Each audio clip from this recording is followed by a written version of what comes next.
बहुत ही मान व सम्मान के योग्य मेरे पिता तुल्य बुजुर्गों व हम उम्र नौजवान साथियों, जहां तक मेरी आवाज सुनाई दे रही, मेरी माता व बहनों, हमारे कृषि प्रधान देश का उज्जवल भविष्य, मेरे प्यारे बच्चों, मेरे प्यारे बच्चों और धरने पर विराजमान सभी खापों के मुखिया और ये वीर भूमि वीर हरवीर गुड़िया की धरती को मैं हाथ जोड़कर नमन करता हूं। और मैं वहीं से अपने वक्तव्य की शुरुआत करना चाहूंगा। चौधरी साहब कहते थे, ऐ बोले किसान मेरी तो बात रे मान, एक बोलना ले सीख दूसरा दुश्मन ले पहचान। तो बुजुर्गों साथियों, हमने बोलना भी सीख लिया और दुश्मन भी पहचान लिया। दुश्मन तो इसलिए पहचान लिया, जो ये कमेटी में 4 आदमी हैं, इनमें 2 आदमी रंगा बिल्ला है, जोशी और गुलाटी। ये तो हमारे अच्छी तरह जांचे परखे हैं, ये हमारे इतना हो नहीं सकते। ये पहले भी सरकार की भाषा बोल रहे थे, जोशी और गुलाटी। और हमारे 2 भाई हैं, एक तो महाराष्ट्र से हैं अनिल धनवत, वहां वो इलाका जहां से वो आते हैं अनिल, वो इलाका सबसे ज्यादा जहां किसानों की मृत्यु होती है वो है। मैं उनसे ये कहना चाहूंगा, अपने किसान भाइयों को अपनी जमीन को याद करके अपनी छाती पर हाथ करके कोई बात करियो। क्यों? सबसे ज्यादा मौत महाराष्ट्र में उसी इलाके की होती है जहां से हमारे भाई अनिल धनवत आते हैं, जो कमेटी में तीसरे मेंबर हैं। और चौथे मेंबर हैं भूपेंद्र मान, वो पंजाब से आते हैं। तो पंजाब की भी वीर भूमि है और सारा पंजाब यहाँ रोडों पे पड़ा है। 2 महीने से पहले रेलवे लाइन पे, अब यहाँ ट्रैक्टर ट्रालियों में पूरा पंजाब पड़ा है। तो वो भी अपनी वीर भूमि को याद रखें और सोच समझ के वहां कोई बात करें। अन्यथा लोग भाइयों कहते हैं, ठोकर लगकर गिरा हुआ आदमी उठ सकता है, समाज की नजरों से गिरा हुआ आदमी कभी नहीं उठ सकता। और चौधरी साहब ने 1928 में रोहतक किसान सभा में सर छोटूराम जी ने कहा था, जो फैसले किसान के और सरकार के बीच में होते हैं वो हमेशा साहूकार के और सरकार के पक्ष में जाते हैं। वकील और जज साहूकार और सरकार के पक्ष में जाएंगे। बुजुर्गों, इन पे उम्मीद मत रखना। ये जो कमेटी बनी है और जो ये कोर्ट के थ्रू हमारे को लटकाने की और हमारे को भ्रमित करने की एक साजिश है। सबसे पहली बात, हमने किसी के बहकावे में नहीं आना।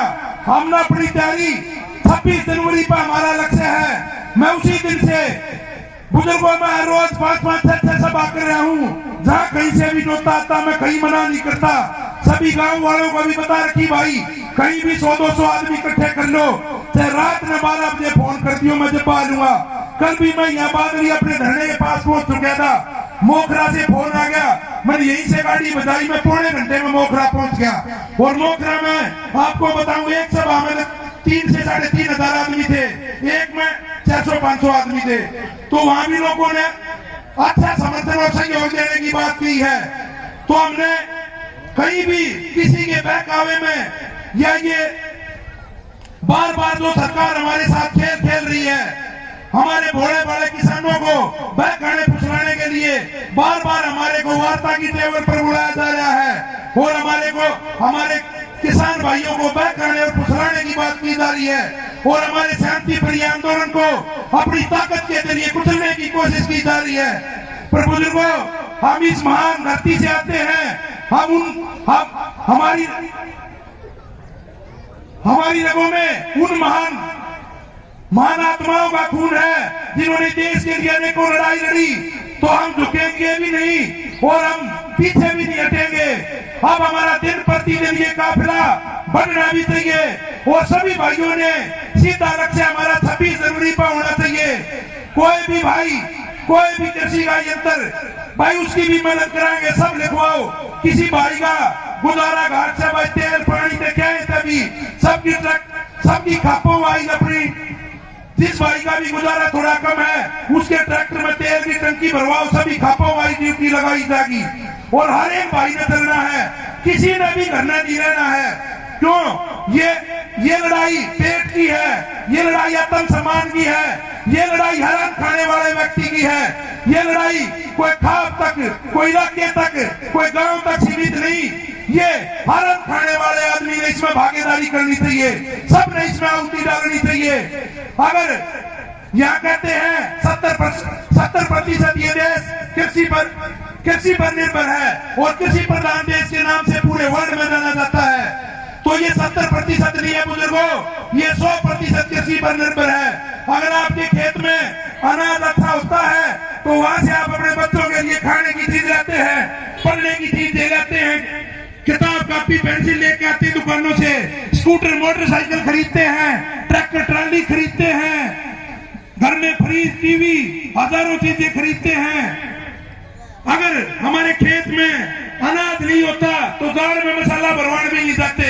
तो ये सब हमारे ऊपर बैठे हैं, सभी इसी समाज के ऊपर बैठे हैं। यही से आदमी जाएगा तो शहर से कुछ लेकर आएगा, नहीं तो शहर वाले भाइयों की भी दुकानें बंद हो जाएंगी। बुजुर्गों, आपसे सुना है व्यापारी का और किसान का, मजदूर का तो चोली दामन का साथ है। तो सभी व्यापारी भाइयों से भी मैं आह्वान करना चाहूंगा, कोई भी व्यापारी भाई अपने घर में ना रहे, आपका हमारा चोली दामन का साथ है। ये किसान मजदूर की साथी लड़ाई है। मैंने पहले भी अपने सभी दलित भाइयों से भी कहा था, भाइयों ये मार आप पे और भी पहले है। जो अनाज भाइयों आज आपको 2 रुपए किलो मिलता है, ये सरकार इसको 37 के तहत आपको 40 रुपए किलो मिलेगा। और आपके बगैर हमारा काम नहीं चल सकता। सभी को मिलके भाइयों समाज बढ़ता है। खाली दुनिया में एक ही जाति है, मनुष्य जाति, कोई बात नहीं, हमारे काम बांटे गए थे, इसमें कोई फर्क नहीं है, सब भाई हैं। ये लड़ाई हमारी सबकी साथी है, हराम खाने वाले व्यक्ति की लड़ाई है। ये जो भी सुबह रोटी खा के चला, सबकी लड़ाई है। और इस लड़ाई में आज भी जो हमारे साथ नहीं है उनको भी पहचान लो बुजुर्गों और साथियों। जो इससे बड़ी दुख तकलीफ हमारे साथ कभी हो नहीं सकती। और हमारे समाज में एक ताना बाना है, किसी भाई का कोई छोटा मोटा एक्सीडेंट भी हो जाता है और कोई दुख तकलीफ हो जाती है, लंबा बीमार हो जाता है, आपस में हमारे समाज में बेरा लेने जाते हैं, रिश्तेदार भी आते हैं, पूछते हैं भाई क्या ज्ञान है, तो उससे तकलीफ बढ़ती है भाइयों के पूछने से। और जो भाई इस लड़ाई में भी हमारे साथ नहीं है, उनमें से कुछ भाई आएंगे, वो अपना निशाना बढ़ाए हुए हैं, कहां जाने में फायदा, कब आने में फायदा है। भाइयों, तराजू में तोल कर उसी हिसाब से उनका हिसाब करना है। वो सरपंच के लिए आएंगे, मेंबरी के लिए आएंगे, जिला पार्षद के लिए आएंगे, एमएलए बनने के लिए आएंगे, मुख्यमंत्री और मंत्री बनने के लिए आएंगे। उनसे भी सावधान रहना है, चाहे पक्ष हो चाहे विपक्ष हो, सबको जो जिस हिसाब से आपको सहयोग दे उसी हिसाब से तराजू में तोल कर उन लोगों का हिसाब करना है। और ये लड़ाई इतनी मजबूती से लड़नी है बुजुर्गों। ये आंदोलन एक इतना बड़ा आंदोलन बन चुका है।